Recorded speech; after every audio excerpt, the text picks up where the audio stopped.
Hello everyone. Today we are going to look into the poem The Caves, written by Jyoti Lanjivar, a Marathi Dalit writer and also known as a feminist poet in Marathi literature. Let's move on to our bio note. She is known as a Dalit feminist poet from Marathi literature. She was born in a middle class family in Nagpur and she did her PhD in Marathi literature. She taught in Sri Binzani City College, Nagpur University. She was member of the Republican Party of India and presided over Women's Front. And she participated several movements like uh, Namantar Andolan, a struggle launched to change the name of Marathwada University, Pune, to Baba Saheb Ambedkar University. It was finally changed to Baha Saheb Ambedkar Marathwada University. And Disha was her first poetry collection, followed by Arjat. And she was deeply aware of the issue of caste, class, gender, and the way in which women are exploited due to the combination of these factors, especially marginalized and subaltern. Her poetry deals with the second generation Dalit women writers. And the first one known as a Kumud Pathway, which was published in 1938, and Urmila Power, which was published in 1945. She always writes with a conviction. She doesn't give up anything for the societal sake. And she has written many poems such as Disha, Why Were You Born, String, Mother, and many more to add to her credit. The exploitation of the women at the levels of caste, class, patriarchy are the subjects of her poetry. Her poems express the impact of Ambedkarite movement on Dalit thinking. Mother is one of the most powerful poems that present in this idea. She remembers the mother who derives strength and fortitude from Ambedkarite thinking and tells her daughter to follow the same path. This is something a well-known poem written by Lanchivar. Mother is the best poem written by Lanchivar. Let's move on to the poem, The Caves. The title Caves denotes a deep, intense meaning of memories, pains, and wounds created by the higher class people in the heart of a Dalit woman. Caves, how caves are made, it takes long time, right? It's not immediately all of a sudden that you can make a cave. It requires a lot of effort, hard work. And here, this word cave, the title of the poem Cave, which is a kind of a pain, which is a kind of sufferings, which has been there, carved. It has been carved by the top class people or higher caste people in the poem. Let's move to the lines.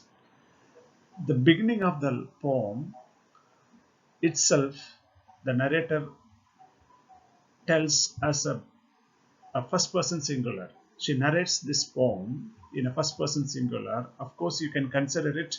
She speaks out of her experience. This she recounts from her experience. The poem begins with the third person saying their inhuman instead of mentioning who is that there. There here refers to the upper caste people, the top class in the society, that the social divide. In a social divide, the higher caste people, their inhuman atrocities, not a human atrocities, rather inhuman. Look at the word inhuman. It is cruel. It is cruel. Atrocities have carved caves. Look at that, which cannot be erased from the memory. All those atrocities, cruelties, ill treatments of the higher caste people have carved caves in the rock of her heart. So the heart which after carving, after going through long struggle, after going through the sufferings ages after ages, from her childhood till that age, her heart became like a rock. It is not tender, it is not soft. See that the heart has changed into a rock. What type of heart it is? It is a rock of her heart, my heart. She says, it's my heart. Where these people, the higher caste people who have created inhuman atrocities, which has carved, those atrocities have carved caves in the rock of the heart, where those caves, that memories, deep memories have carved, it can never be erased until the person goes to death. And she says, I must tread this forest. This forest refers to the world. This is the earth, the life on this earth. She attributes this forest, which is a dense, and this is a world where nothing is familiar. Everything is strange in the forest. And that's what she says.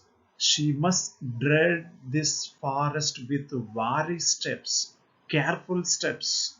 She has to walk slowly into the forest, into this world.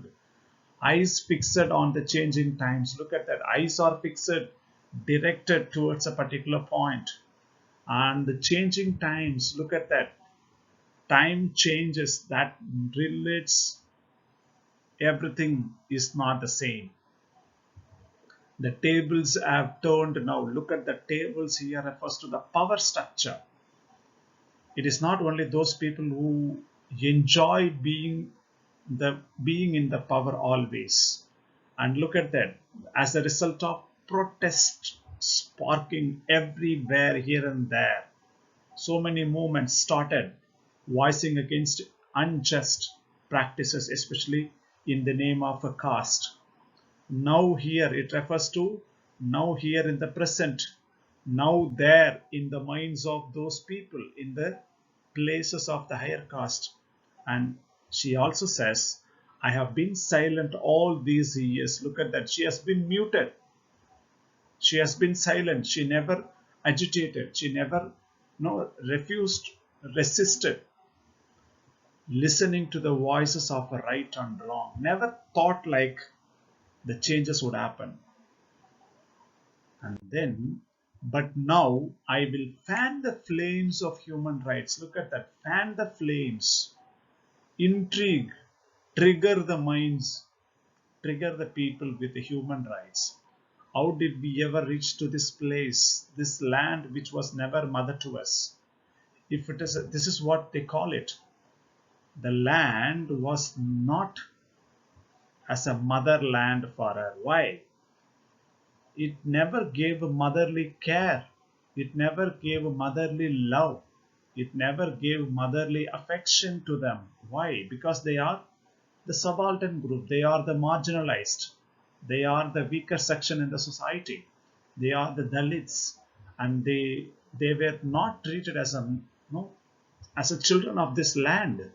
And that's what she says.